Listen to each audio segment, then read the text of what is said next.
I will arise and go now, and go to Innisfree, and a small cabin build there, of clay and wattles made. 9 bean rows will I have there, a hive for the honey bee, and live alone in the bee-loud glade.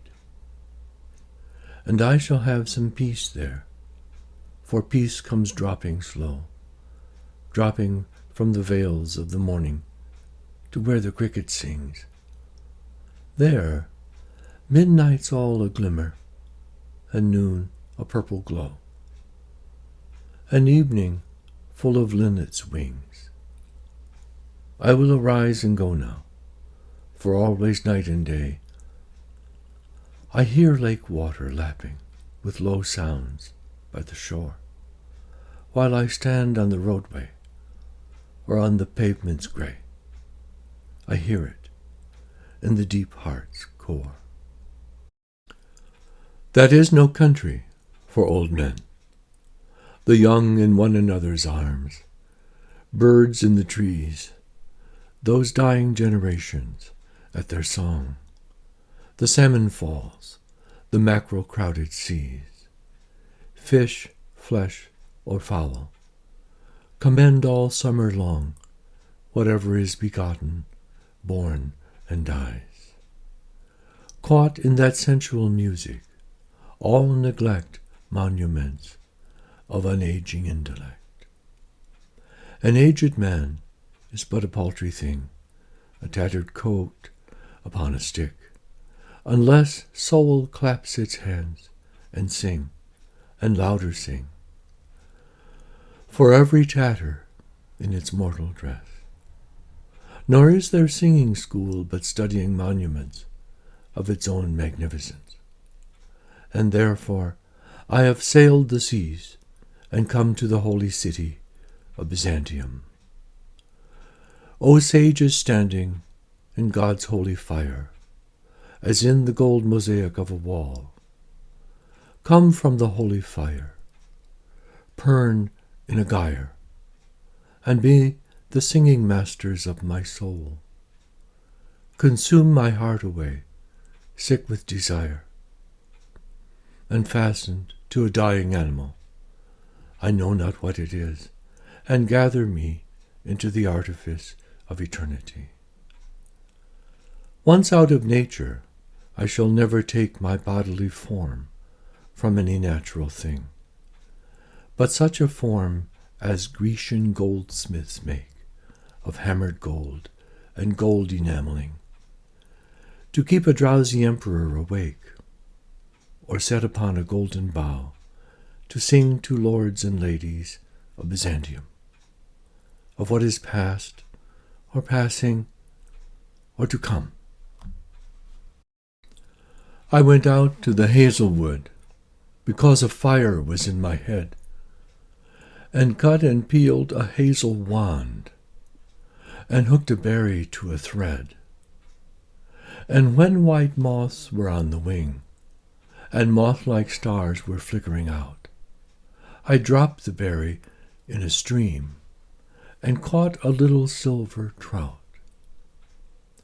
When I had laid it on the floor, I went to blow the fire aflame, but something rustled on the floor, and someone called me by my name. It had become a glimmering girl, with an apple blossom in her hair, who called me by my name, and ran and faded through the brightening air. Though I am old with wandering through hollow lands and hilly lands, I will find out where she has gone, and kiss her lips, and take her hands, and walk among long dappled grass, and pluck till time and times are done, the silver apples of the moon, the golden apples of the sun. It little profits that an idle king, by this still hearth, among these barren crags, matched with an aged wife, I meet and dole unequal laws unto a savage race, that hoard and sleep and feed and know not me. I cannot rest from travel. I will drink life to the lees. All times I have enjoyed greatly, have suffered greatly, both with those that loved me and alone, on shore, and when through scudding drifts the rainy Hyades vexed the dim sea. I am become a name, for always roaming with a hungry heart. Much have I seen and known, cities of men and manners, climates, councils, governments, myself not least, but honored of them all, and drunk delight of battle with my peers, far on the ringing plains of windy Troy. I am a part of all that I have met, yet all experience is an arch wherethrough gleams that untraveled world, whose margin fades forever and forever when I move. How dull it is to pause, to make an end, to rust unburnished, not to shine in use. As though to breathe were life, life piled on life, were all too little. And of one to me, little remains, but every hour is saved from that eternal silence, something more, a bringer of new things. And vile it were for some 3 suns to store and hoard myself, and this grey spirit yearning to desire, to follow knowledge like a sinking star, beyond the utmost bound of human thought.